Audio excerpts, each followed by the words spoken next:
Comme c'est notre dernière réception ici à l'ambassade, j'ai un petit cadeau de départ. Je serai bref.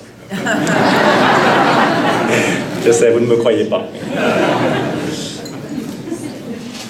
Excellence, la très honorable Michaël Jean, cher Jean-Daniel Lafont, mesdames et messieurs les ambassadeurs et hauts commissaires, madame et messieurs les ministres, madame la juge à la Cour suprême, l'honorable Rosalie Abella, mesdames et messieurs les sénateurs, mesdames et messieurs les députés, monsieur le commissaire aux langues officielles, cher Graham Fraser, monsieur le conseiller à l'Assemblée des Français de l'étranger, cher Jacques Janson, monsieur le président de l'Union des Français à l'étranger à Ottawa, cher Christian Loyer.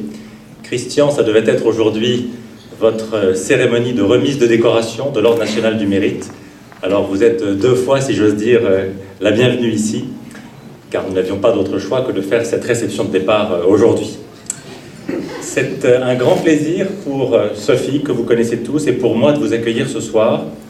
Et en ce moment particulièrement émouvant, je dois dire pour nous, au terme d'une mission de près de 3 années exceptionnelles au Canada, la présence de chacune et chacun d'entre vous nous touche beaucoup, Sophie et moi.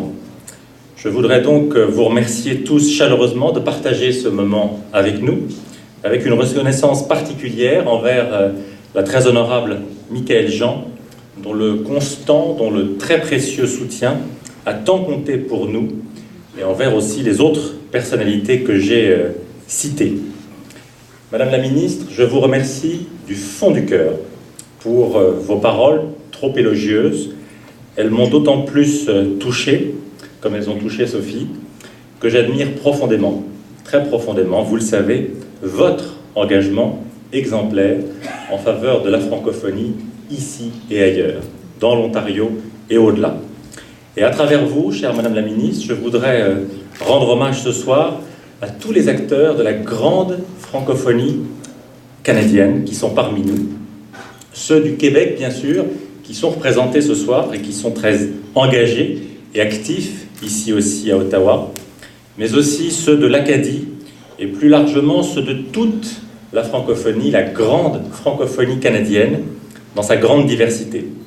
Et permettez-moi de saluer chaleureusement les représentants de la très dynamique francophonie ontarienne, qui sont particulièrement nombreux ce soir, le président de l'AFO, Denis Vaillancourt, son prédécesseur, Mariette Carrier-Fraser, Jacques de Courville-Nicole, qui est avec nous également, Jean Comtois, et le biographe également de Jacques de Courville-Nicole, Jean Comtois, Alain Landry, et bien d'autres que je devrais citer. Mesdames, Messieurs, avec Sophie, nous voulons avant toute chose, c'est mon principal message ce soir, remercier chacune et chacun d'entre vous pour la chaleur exceptionnelle de votre accueil à Ottawa et pour votre constant et amical soutien tout au long de ces près de 3 années extraordinaires que nous avons passées ici. Je peux vous dire que nous ne l'oublierons jamais. We will indeed always remember your warm welcome, your support and your friendship, and I can tell you that our children will carry with them the values Canada holds so dear. Et c'est avec vous, en partenariat avec vous, et avec toute la communauté d'Ottawa, de Gatineau, de la région de la capitale nationale, comme on dit ici, que nous avons pu, je crois, avancer et ouvrir de nouveaux chantiers au cours de ces dernières années. Quand je dis avec vous tous, j'y inclus bien sûr toute l'équipe de l'ambassade qui est présente aujourd'hui et qui m'a supporté dans tous les sens du terme pendant ces près de 3 années. Nous avons fait le choix en effet avec Sophie et grâce à la main amicale que vous tous nous avez tendue dès notre arrivée, je dois dire, à Ottawa, de nous investir dans cette région. L'expérience personnelle de Sophie, qui a passé 10 ans de sa vie dans ses jeunes années, au sens dans ses très jeunes années au Canada, et qui s'est beaucoup également engagée dans le monde universitaire, ici à Ottawa, et bien cette expérience, chère Sophie, a joué un rôle important dans notre engagement tous les deux, et dans notre volonté de nous investir ici, à Ottawa, dans cette communauté, d'Ottawa-Gatineau, de sa région. C'est un choix que nous avons fait et assumé ensemble.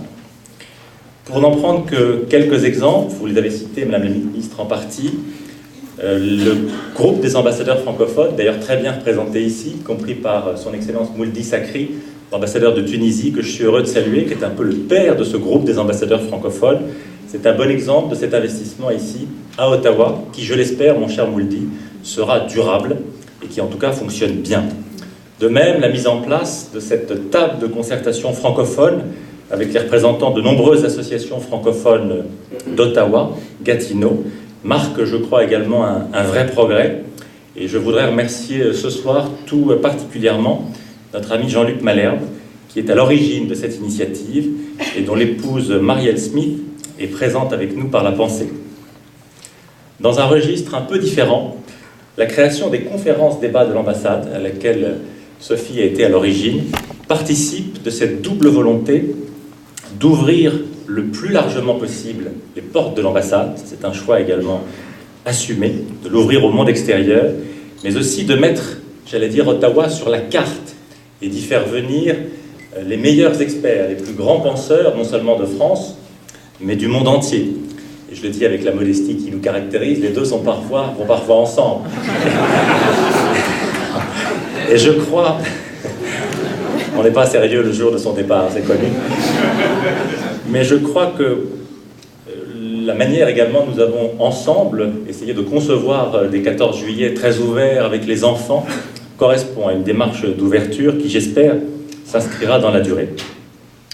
Au-delà même, mes chers amis, de nos efforts communs ici à Ottawa, nous sommes tous ensemble, les uns et les autres, les acteurs d'un partenariat entre le Canada et la France qui est en plein essor dans tous les domaines. Je dis tous ensemble, car l'époque où l'ambassade pouvait, en appuyant sur un bouton, impulser des initiatives est révolue. Aujourd'hui, ce que nous pouvons faire, c'est d'être des animateurs d'équipe, de mobiliser les gens, de les entraîner au service d'une cause. Alors cette qualité du partenariat entre la France et le Canada, il est criante dans le domaine politique et diplomatique, où les visites croisées de personnalités françaises et canadiennes dans l'autre pays ont connu depuis ces dernières années une densité sans précédent, et on le doit, je dois le dire, en grande partie au 400e anniversaire de la Fondation de Québec, qui a entraîné avec elle un flot ininterrompu de visites, et Rousselin en sait quelque chose, de visites ministérielles, présidentielles dans les deux sens. De même, le Canada et la France travaillent main dans la main sur les principaux dossiers internationaux, et la transition entre la présidence canadienne du G8 l'année dernière et notre double présidence du G8 et du G20 cette année s'est effectuée, je dois dire, dans les meilleures conditions. Ce partenariat entre nos deux pays, il est en plein développement également sur le front économique. On ne répétera jamais assez combien est significatif le fait que la France soit aujourd'hui le 3e investisseur étranger au Canada, le fait que les entreprises françaises présentes dans ce pays y emploient plus de 80 000, entre 80 000 et 100 000 emplois, pour la plupart canadiens. Ça, je crois que c'est un message qu'il faut répéter, car il n'est pas suffisamment connu hors de nos cercles. Dans le même esprit, l'accord de partenariat économique entre l'Union européenne et le Canada, qui est en cours de négociation et qui pourra, si tout va bien, être signé dans le courant de cette année, doit permettre d'offrir de nouvelles et considérables opportunités d'affaires.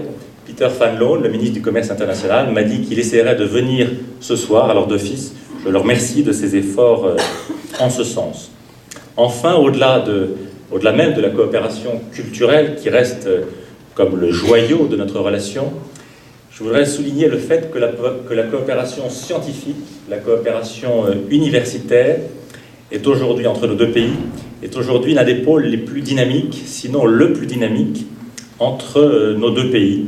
Je mentionnerai à la volée, parce qu'il y aura beaucoup d'autres exemples, le caractère exemplaire de notre coopération dans la lutte contre l'Alzheimer, et Dieu sait si toutes nos familles sont touchées par ce fléau, la lutte contre les maladies neurodégénératives de manière plus générale, l'effort que nous faisons ensemble avec nos industriels, nos entreprises, nos chercheurs, pour promouvoir les technologies vertes, qui correspondent à un domaine d'excellence de l'industrie et des chercheurs français, ou encore, élément plus novateur, ce que nous faisons, mon cher Philippe, dans le domaine de l'Arctique, à travers des coopérations universitaires qui se mettent en place, puisque nous avons, nous, Français, une part d'excellence en ce domaine. Voilà, je ne veux pas être trop long, voilà en tout cas quelques-unes des priorités que j'en suis sûr mon successeur, qui n'a pas encore été désigné, c'est quand même la chose que vous attendiez, que mon successeur aura à cœur de reprendre, et j'en suis sûr, de développer. Au total, j'espère que les quelques exemples que j'ai cités le montrent. Le Canada, je voudrais insister sur ce plan, le Canada est une priorité et restera une priorité de tout premier plan pour mon pays. Ce n'est pas un hasard si le Canada accueille aujourd'hui le deuxième réseau consulaire de la France à l'étranger, après les États-Unis. Vous l'avez signalé, Madame la Ministre, nous avons créé il y a quelques mois un 6e consulat au Canada. La France a 6 consulats au Canada. C'est notre deuxième réseau consulaire dans le monde. C'est dire l'importance que nous attachons à notre partenariat avec ce pays. Plus profondément, il faut toujours garder à l'esprit que le partenariat entre la France et le Canada repose sur une histoire commune et des valeurs partagées. Really, from Champlain and New France to Vimy, and I'm glad to greet representatives of the Vimy Foundation tonight. So from Champlain to Vimy and Juno Beach, and today in the quest for peace and the fight against terrorism, Canada and France have always stood shoulder to promote our shared values of freedom and democracy. Et c'est cela, mes chers amis, c'est cette griffe-là qui confère à la relation entre la France et le Canada son caractère unique. C'est vraiment la griffe de notre partenariat, cette seconde jambe à côté de nos intérêts, cette jambe des valeurs qu'il faut toujours garder à l'esprit. En effet, ces valeurs restent aujourd'hui encore trempées dans le sang de Vimy, trempées dans les combats que nous avons faits. Ces valeurs restent notre meilleur guide pour l'action dans le monde globalisé dans lequel nous sommes aujourd'hui.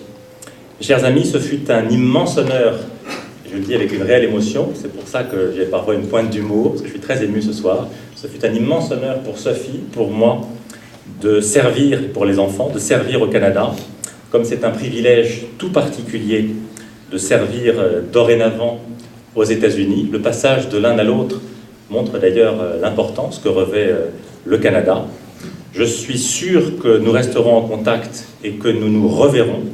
Encore une fois, un grand merci à vous tous, du fond du cœur, pour votre accueil, votre soutien et par-dessus tout pour votre amitié.